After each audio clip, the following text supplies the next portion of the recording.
আসসালামু আলাইকুম রহমতুল্লাহি ওবরাকাতু। কেমন আছেন সবাই? আশা করি সবাই ভালো আছেন, সুস্থ আছেন, নিরাপদে আছেন। তো আপনারা ভালো থাকুন, সুস্থ থাকুন, নিরাপদে থাকুন এই কামনা করে আজকে নতুন ভিডিওটি আমি আরম্ভ করতেছি। তো আজকে যে বিষয়ে আলোচনা করব সেটা হচ্ছে শত্রু ধ্বংস করবেন কিভাবে।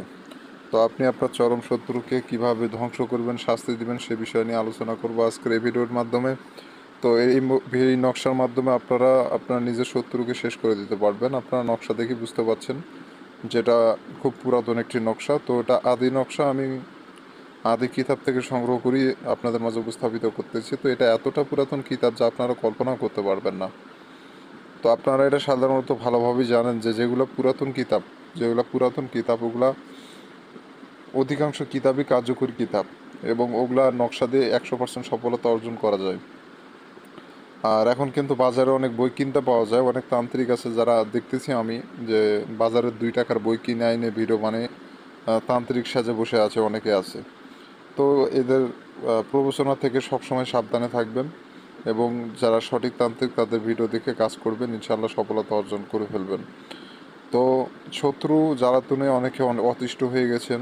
শত্রু বিভিন্নভাবে আপনাকে ক্ষতি করতেছে, জ্বালাতন করতেছে, মারামারি, জায়গা জমি নিয়ে সমস্যা, চাকরি নিয়ে সমস্যা, পাড়া প্রতিবেশী, ভাই ভাগা, পরিবার, আত্মীয় স্বজন থেকে শুরু করে বিভিন্ন মানুষ শত্রুতায় জর্জরিত হয়ে যায়। তো এইসব ক্ষেত্রে আপনার দেওয়ালে যখন পিঠ থেকে যায়, যখন শত্রু বেঁচে থাকলে আপনার বেঁচে থাকা কঠিন হয়ে যাচ্ছে, ঠিক এমন অবস্থায় আপনি শত্রুকে যদি বান মারতে চান তো এই নকশাটা ব্যবহার করতে পারেন। এই নকশাটা ব্যবহার করলে শত্রু কাছে থাক দূরে থাক, পৃথিবীর শেষ প্রান্তে থাক, যেখানে যে অবস্থায় থাক না কারণ সেখানে মরে পড়ে থাকবে। তো এটা এতটা কুফুরি মরণ বান যে আপনারা কল্পনাই করতে পারবেন না। তো কুফুরি মরণবান এই বিষয়টা আপনাকে অবশ্যই বুঝতে হবে, কারণ কুফুরি এটা হচ্ছে আল্লাহ বিরোধী কাজ।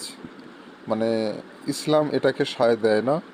তো মুসলমানেরা সাধারণত এগুলো কাজ থেকে বিরত থাকে, তারপরেও যারা জর্জরিত সমস্যায় পড়ে গেছেন অনেকে করে। তো এটা আপনার এখন থেকে ব্যক্তিগত কাজ, আপনি কুফুরি কাজ করবেন কি করবেন না। আর শত্রুকে মারার জন্য যে বান হয়ে থাকে এগুলো কুফুরি ছাড়া ইসলাম পন্থায় কখনো এগুলো হয় না। ইসলাম পন্থায় হয় কি, যে শত্রুকে দমন করান, মানে অর্থাৎ শত্রুতা করতেছে সে আর শত্রুতা কত করবে না, সে আপনার সাথে ভালো দৃষ্টিতে দেখবে, এমন কাজ ইসলামী পন্থায় আছে। তবে শত্রুকে মেরে ফেলা, বান মেরে শেষ করে দেওয়া, প্রতিবন্ধী পঙ্গু বানানো, এগুলা ইসলামের নাই। তো যাই হোক, এগুলা কুফরির মধ্যে আওতাভুক্ত। তো এই কাজটা যারা করবেন অবশ্যই পুরো ভিডিও দেখবেন, সব নিয়ম বলে দিব। তো যারা চ্যানেলে নতুন, এরকম ভিডিও আরও দেখতে চান, জানতে চান, শিখতে চান, অবশ্যই চ্যানেলটি সাবস্ক্রাইব করে পাশে থাকা বেল আইকনে ক্লিক দিয়ে অল নোটিফিকেশন অন করবেন। আমার মনে হয় না আমার থেকে ভালোভাবে বুঝিয়ে আপনাদের অন্য কেউ দেয়। আমি সব কিছু খুঁটিনাটি বুঝে দিয়ে আপনাদের করি। অন্যান্য তান্ত্রিকরা এত সুন্দর করে কেউ বুঝায় নাকি আমার জানা নাই। তো আপনারাই বিষয়গুলো যাচাই করবেন, এবং ভালো লাগলে অবশ্যই চ্যানেলটি সাবস্ক্রাইব করে রাখবেন। আপনাদের সফলতাই আমার সার্থকতা। তো যাই হোক বন্ধুরা, স্ক্রিনে যে মূলত নকশাটা দেখতে পাচ্ছেন এটা সেই বহুল পরীক্ষিত মরণবান নকশা। আপনি আপনার শত্রুকে বান মেরে শেষ করে দিতে পারবেন এই কাঙ্ক্ষিত নকশার মাধ্যমে। তো এই নকশাটা আপনাকে লাল কালি দিয়ে সম্পূর্ণরূপে কাগজে লিখতে হবে, সাদা কাগজের উপরে।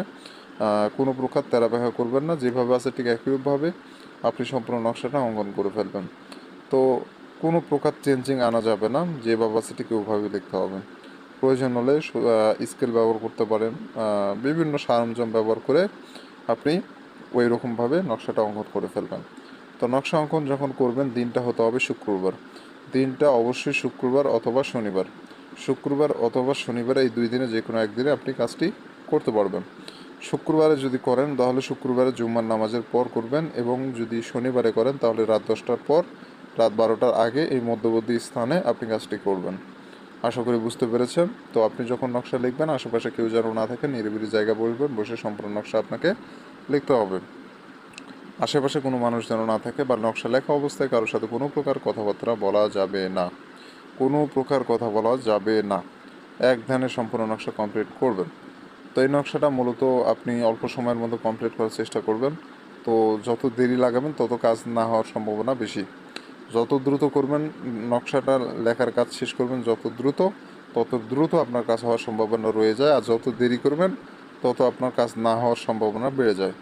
তো আশা করি বুঝতে পেরেছেন, এটা লেখার ওপর অনেক কিছু নির্ভর করে থাকে অনেক নকশাতে। তো যাই হোক বন্ধুরা, আপনি যখন নকশা কমপ্লিট করে ফেলবেন, নকশার অপর পৃষ্ঠায়, নকশার বিপরীত পৃষ্ঠায় সাদা কাগজে লিখবেন, তো তার এক এক সাইডে তো লিখবেন, নকশাটা লিখবেন এবং অপর সাইডে পুরোটাই সাদা থাকবে ফ্রেশ। অপর পৃষ্ঠায় আপনি প্রথমে লিখবেন শত্রুর নাম, তার নিচে শত্রুর পিতার নাম। তো এভাবে আপনি সম্পূর্ণ নকশাটা কমপ্লিট করে ফেলবেন। সম্পূর্ণ নকশা কমপ্লিট হয়ে গেলে আপনি নকশাটা আগুনে পোড়ায় ফেলবেন। এই নকশাটা আগুনে পোড়ায় ফেলবেন। তার আগে একটা কাজ করতে হবে, সেটা হচ্ছে কি যে নকশা জাগ্রতকরণের একটা মন্ত্র আছে, যেটা ডিসক্রিপশন বক্সে আমি দিয়ে রাখবো। ওই মন্ত্রটি পড়ে নকশায় ফু দিলেই আপনার নকশা জাগ্রত হয়ে যাবে এবং তখন নকশাটা আগুনে পোড়ায় ফেলবেন। তো ডিসক্রিপশন বক্সে অনেকে খুঁজে পান না, তো ইউটিউবে যাই সার্চ দেবেন কীভাবে নকশা জাগ্রত করতে হয়, আপনারা অবশ্যই ওই ভিডিওগুলো পেয়ে যাবেন এবং ওই মন্ত্র পড়ে আপনি নকশায় ফু দিলে নকশা জাগ্রত হয়ে যাবে। তো মূলত এভাবেই এই কাজটি সম্পন্ন করতে হবে। তো যারা অনুমতি নেবেন, অনুমতি ব্যতীত কখনো কাজ হয় না, এটা আপনারা খুব ভালোভাবে জানেন। গুরুর অনুমতি অবশ্যই প্রয়োজন হয়ে থাকে, সিদ্ধ গুরু। শুধু গুরু হলে হবে না, সিদ্ধ গুরু হতে হবে।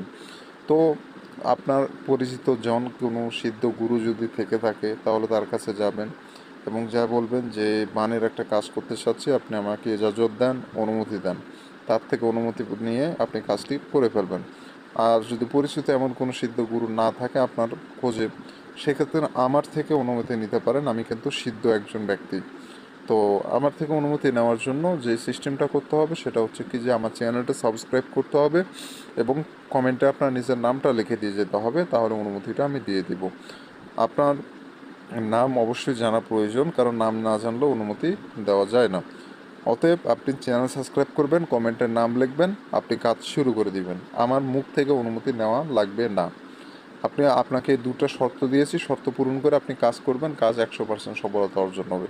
আর এই দুই কাজের মধ্যে একটা কাজ যদি মিস করেন তাহলে অনুমতি পাবেন না। আমি মন থেকে অনুমতি দিয়ে রাখছি, এই দুইটা কাজ যে করবে তাদেরকে অনুমতি দিব। তো এই ছিল মূলত ভিডিও। ভালো থাকবেন, সুস্থ থাকবেন, দেখা হচ্ছে পরবর্তী কোনো এক নতুন ভিডিওতে। আর স্ক্রিনে যে নম্বর, এটা আমার ইমো নম্বর, যে কোনো ব্যক্তিগত সমস্যার জন্য যোগাযোগ করতে পারবেন।